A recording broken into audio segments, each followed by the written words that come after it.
Eu agradeço o gentil convite da União Planetária. Agradeço muito a oportunidade de participar desse evento precioso, essa rodada de diálogos sobre a paz. E dentro dessa rodada de diálogos, eu vou propor um tema para reflexão, que é a paz e seus diversos significados. Então, eu não vou falar sobre os significados da palavra paz no sentido etimológico, nem tentar resgatar, né, o sentido histórico da palavra em vários contextos, ou várias culturas ou tradições, mas eu vou propor uma reflexão, né, sobre o significado que nós podemos construir para essa palavra no mundo como nós temos hoje. E, de uma forma geral, eu vou tratar da ideia de paz como uma vivência sem conflito, em primeiro lugar, que é o contexto que eu vou, a ideia que eu vou contrapor, né? E depois vou propor um novo significado como a possibilidade de viver em paz no mundo cheio de conflitos, que é o mundo que temos. Então, em primeiro lugar, eu quero destacar 4 significados para a palavra paz. Que o primeiro que normalmente a gente costuma levantar sem muita reflexão, que é uma ideia de paz de cemitério. Ou seja, uma paz onde nada acontece, está tudo parado, né, tudo sem movimento, sem dinamismo, quase como se fosse um sinônimo de tédio, mas então está tudo bem.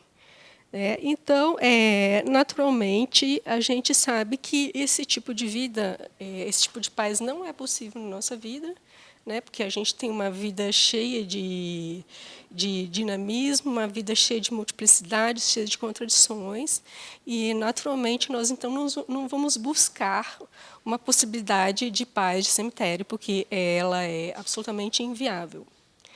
Então, em segundo lugar, eu gostaria de destacar, né, uma outra ideia de paz que eu vou contrariar, que é a paz como um resultado da opressão ou da repressão, onde existe uma autoridade, uma espécie de consenso artificial, que suprima qualquer tipo de divergência, qualquer tipo de diferença, qualquer tipo de contrariedade.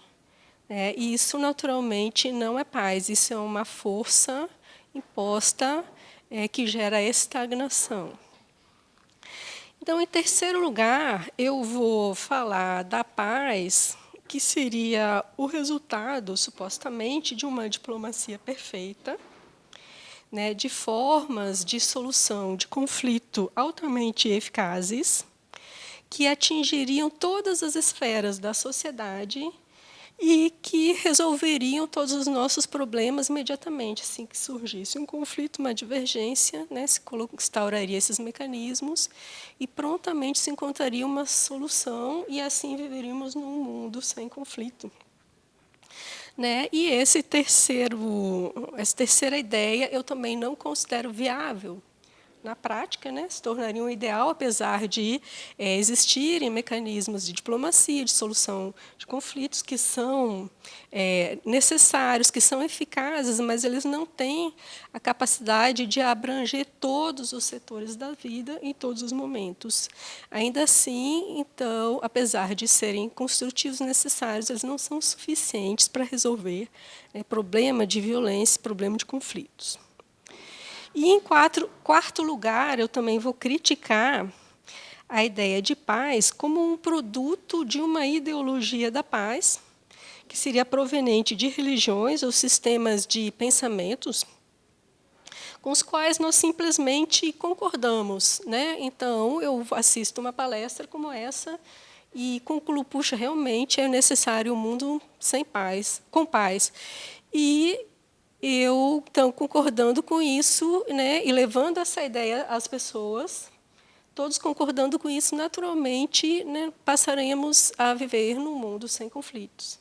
Logicamente, isso não é suficiente apesar da gente divulgar essa necessidade de se pensar e construir a paz, não é suficiente para levar para todas as esferas da sociedade, todos os seres humanos, uma vivência de paz, porque não atinge os nossos condicionamentos, os nossos problemas de uma maneira profunda e efetiva. Então, tendo em vista essas 4 ideias sobre a paz, né, e tendo em vista as dificuldades da gente implementar isso de modo efetivo, eu trago, então, uma proposta de um novo significado para a vivência da paz, que eu encaro como mais realista, que é a vivência da paz, experimentar viver em paz em meio ao conflito. Né, tendo em vista que é praticamente improvável um mundo sem conflitos. Né, e eu não sei nem dizer se é absolutamente desejável um mundo sem conflitos. Naturalmente, não estou dizendo um mundo sem violência, mas eu questiono se o conflito, até certo ponto, ele não é criativo e construtivo, se ele é bem trabalhado. Então, para trabalhar essa ideia da possibilidade da paz num mundo com conflitos, eu trago uma imagem que é uma imagem muito recorrente, antiquíssima, que se vê primeiramente na filosofia hindu antiga, que é Ashvata, ou a árvore da vida. Ashvata, ou a árvore da vida, é uma imagem presente nos textos do Rig Veda e também é encontrada no texto da Bhagavad Gita, mas também se difundiu, né, por várias tradições. Ashvata é uma árvore, é uma imagem, um símbolo, uma árvore que está de cabeça para baixo e ela tem as suas raízes fixadas no céu.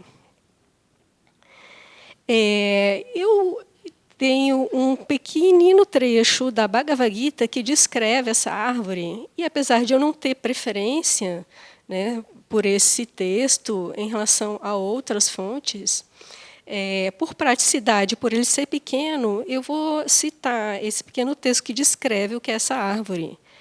E no capítulo 5, nos versos 1 e 2, Krishna, né, que fala na Bhagavad Gita para Arjuna, diz que Ashvata é a eterna árvore simbólica que tem suas raízes, a fonte primeva, firmada nas alturas, no Ser Supremo, que aqui eu vou mudar um pouco a interpretação de ser, e não vou tratar ele no sentido de um ente ou um Deus, mas vou dar a esse termo uma versão mais teosófica, que tem suas influências da filosofia Vedanta monista, que o Ser Supremo, então, seria um substrato último e universal de toda a vida, do qual toda a vida participa. Então, desse Ser Supremo, os ramos, seus ramos, se desdobram para baixo pelo mundo criado em incessante mutação. E Krishna diz: quem isso compreende, conhece o universo. As ramificações da árvore descem para as baixadas do mundo sensorial e sobem para as alturas do mundo supersensorial. Então, essa árvore, essa imagem é uma tentativa, na filosofia arcaica, né, que é representada por esses textos, de explicar a existência do mundo. Né, e não é muito fora da possibilidade de se repensar esse mundo como é hoje. Porque, se eu vejo bem um mundo que tem suas raízes em um substrato, né, e quando se fala em substrato, dentro da visão teosófica, nós pensamos em matéria, né, naturalmente uma matéria indiferenciada, que podemos chamar de energia. Na visão mais técnica teosófica, se chama Mula Prakriti, ou matéria primordial, que é uma espécie de radiação fria e sem cor. E, a partir dessa matéria, então, todas as formas do mundo são criadas, né? E aí essa matéria, naturalmente, ela adquire formas diferentes, mais densas e mais concretas, que são as formas como nós vemos hoje. Então, se nós pegarmos, por exemplo, a tabela periódica dos elementos, nós vemos que existem diferenças entre os átomos em função dos seus números de prótons e elétrons, que são diferentes combinações de prótons e elétrons. Mas, no momento que nós entramos na estrutura mais interna desses átomos e começamos a subdividir, nós chegamos no mundo das partículas, que são um mundo de energia. Então, esse nosso mundo material, como temos hoje, como eu vejo aqui ao meu redor, cada um de nós tem um corpo físico que é composto de moléculas e átomos. Tudo isso é composto de energia. Então, é uma visão de uma árvore cósmica que tem raízes numa matéria indiferenciada, que é um aglomerado de energia, onde não existe diferenças de um ou outro, é perfeitamente atual, né?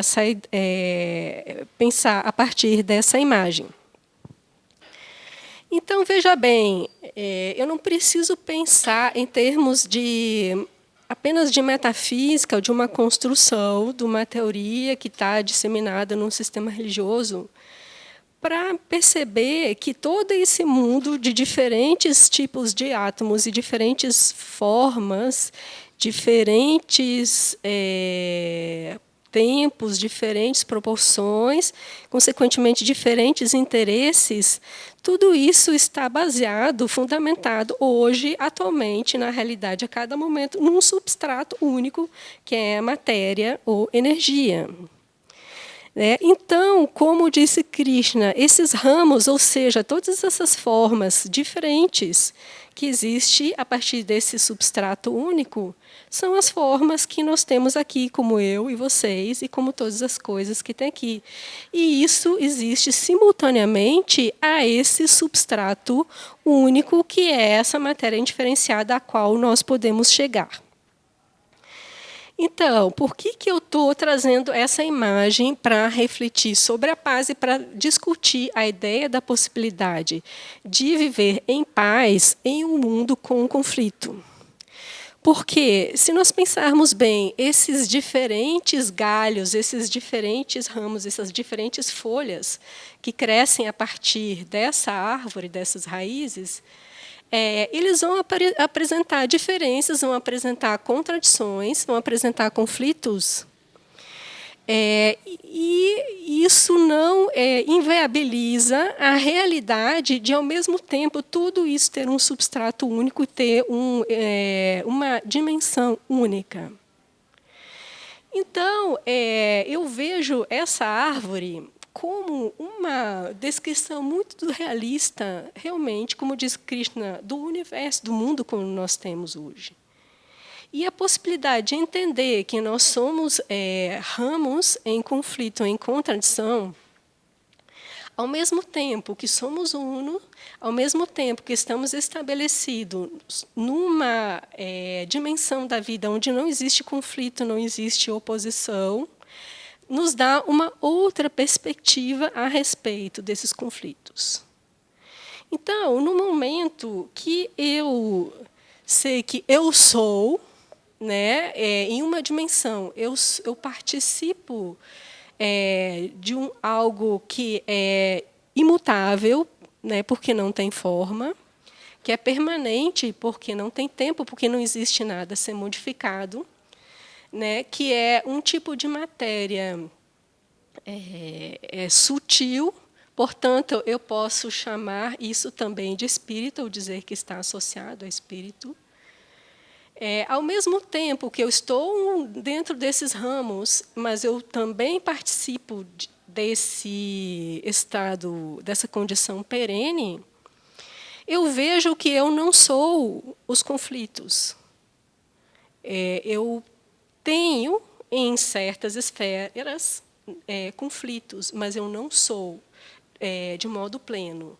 E essa diferença de perspectiva nos dá a oportunidade de redimensionar as nossas oposições e dar um outro tipo de tratamento a elas no momento em que nós não nos identificamos em nossa totalidade com essa dimensão do múltiplo. Então, no momento em que eu esqueço, eu não percebo que eu tenho dentro de mim essa esfera permanente, imutável, essa esfera onde não tem contradição porque não há nada, eu consigo ver que a minha oposição é apenas uma parte, e por eu ver que essa oposição é apenas uma parte, eu não me identifico totalmente com ela. Porque no momento que eu me identifico com a oposição, eu sou ela, e toda aquela contradição passa a ser uma questão de vida ou morte para mim, porque eu sou aquilo. Então, eu tenho um determinado direito que está sendo atingido por um outro galho dessa mesma árvore, e se eu sou aquele direito, se a minha vida se reduz a isso, se a minha perspectiva de mim mesma se reduz a isso, então eu tenho que me defender contra aquilo ferrenhamente. Então eu luto e eu tenho ódio, que é a forma mais extrema de oposição, de sentido de autodefesa e de sobrevivência. No momento em que eu mantenho a perspectiva, o sentimento, principalmente, porque é um estado, como eu vou falar agora, além das palavras, eu consigo ver o conflito como uma parte de mim mesma, redimensiono esse conflito e posso tratar esse conflito de maneira inteligente, de maneira lúcida. E isso não significa entrar numa proposta de sermos ovelhas mansas de rebanho, que temos que acatar todos os interesses alheios, ou o interesse de um Estado, né, o interesse de um poder, mas sim simplesmente ver que nós não somos aquilo de um modo global. Então, no momento que eu tenho um conflito, eu posso ver que ou eu não tenho um determinado direito, né, porque eu tenho uma noção dos direitos de todos os ramos dessa árvore, ou eu vendo que eu tenho um determinado direito, né, que eu tenho o dever até de resguardar aquele direito, mas como eu não estou identificado plenamente com aquilo, eu não estou cega, né, por aquela imagem, daquela totalidade, né, de mim mesma naquilo ali, eu posso gerenciar aquele conflito de uma maneira tranquila, inteligente e eficaz, né? E isso se destaca muito bem dos casos em que determinadas pessoas, por um processo de identificação, por um processo de paixão extrema, acabam dando, como se diz vulgarmente, um tiro no pé e destruindo as suas possibilidades de resguardo de um determinado direito, porque foram tomadas pela fúria de uma paixão cega. Então, o que eu trago aqui é uma nova perspectiva de se pensar o eu, de se pensar a vida, né, que deve ser levada para uma vivência, naturalmente, para não ficarmos novamente numa ideia que eu questionei, em quarto lugar, como um modelo teórico apresentado por uma religião, uma ideologia.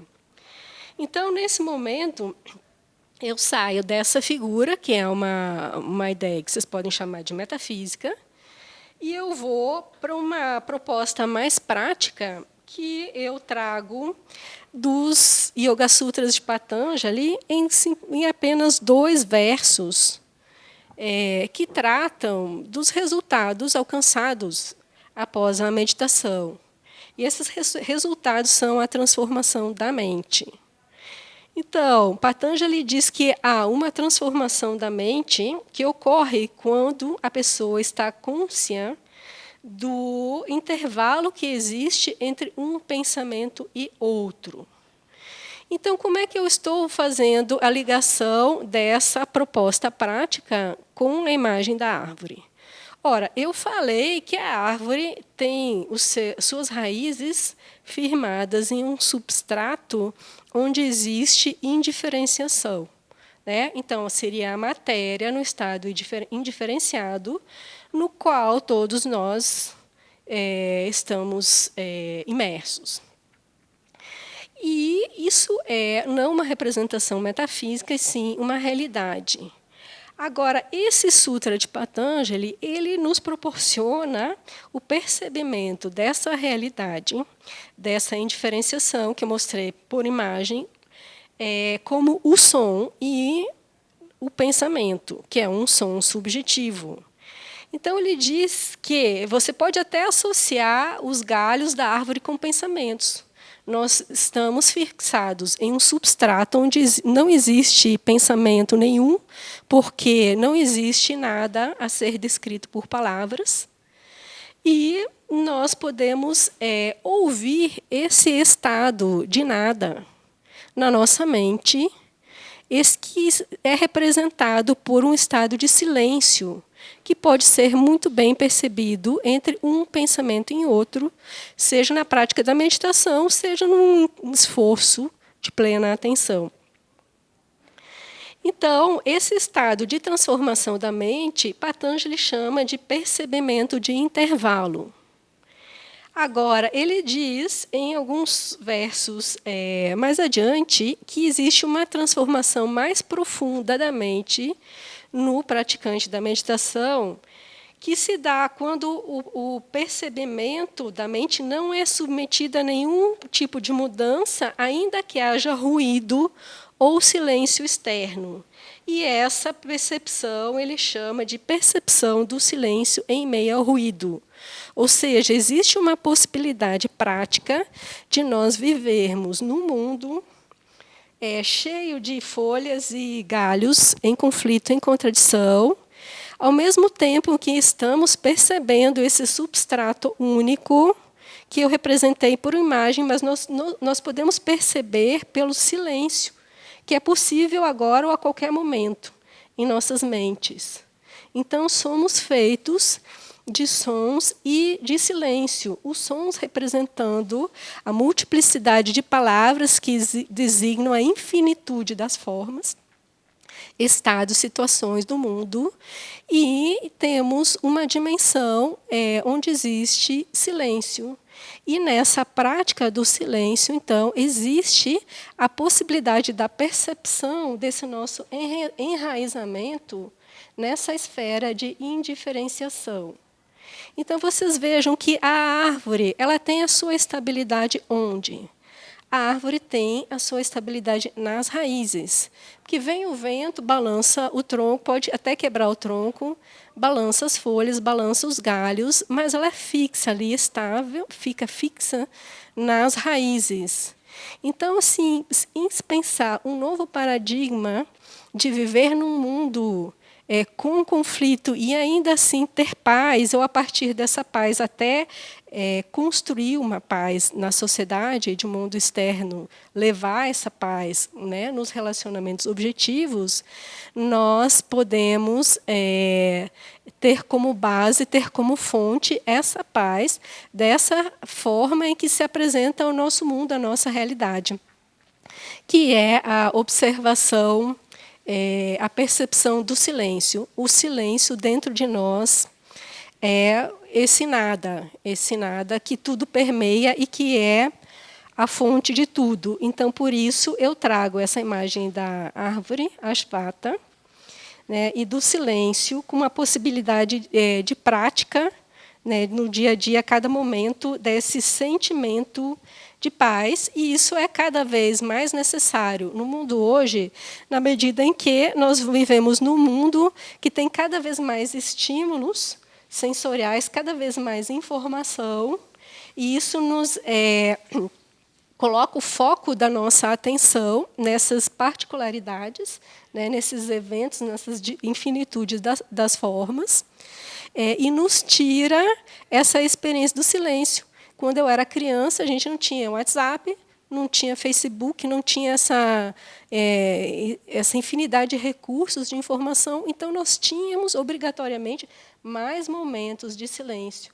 Hoje não, hoje existe uma demanda muito grande de informação, com isso a quantidade de vivências de silêncio está sendo reduzida, e eu não estou querendo aqui estabelecer uma conclusão de um estudo que eu não fiz, apenas colocar um argumento, né, como sendo uma das possibilidades de causas da violência que temos hoje, na medida em que nós estamos muito estressados e muito agitados em função dessa demanda de informação, de atividade que existe no mundo de hoje.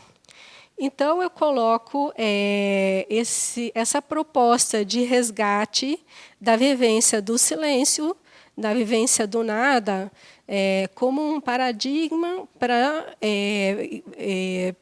interpretarmos as nossas vivências e praticarmos. E ainda digo que acredito que naturalmente surgirá, como normalmente começam a surgir as soluções nas artes, né? E aí eu englobo também os arquitetos. Eu acredito que, por necessidade, surgirão ações de resgate e de valorização, né, por via estética, né, que é a via da arte, que não é uma via racional, de experimentar e de viver o silêncio e o nada. Experimentar e viver o silêncio e o vazio, para que nós, então, enraizados nessa calma, nessa perenidade do vazio, podemos nos identificar menos com os aspectos múltiplos da existência e, assim, termos uma percepção mais clara do ser indiferenciado, que na filosofia indiana, em sânscrito, se diz que se manifesta em Sat Chit Ananda, que é seidade, consciência e bem-aventurança, que é o que surge desse estado de simplesmente ser consciente e não havendo diferença ou multiplicidade, existe uma plena bem-aventurança. Então, nós resgatando esse sentimento que subjaz a essa vida manifestada em multiplicidades e conflitos, podemos vivenciar nessa esfera uma paz em meio a uma vida de conflitos e, então, como um acréscimo a isso, como um resultado dessa prática, levarmos uma forma mais pacífica e mais harmônica de solução dos nossos conflitos e os nossos problemas de relacionamento.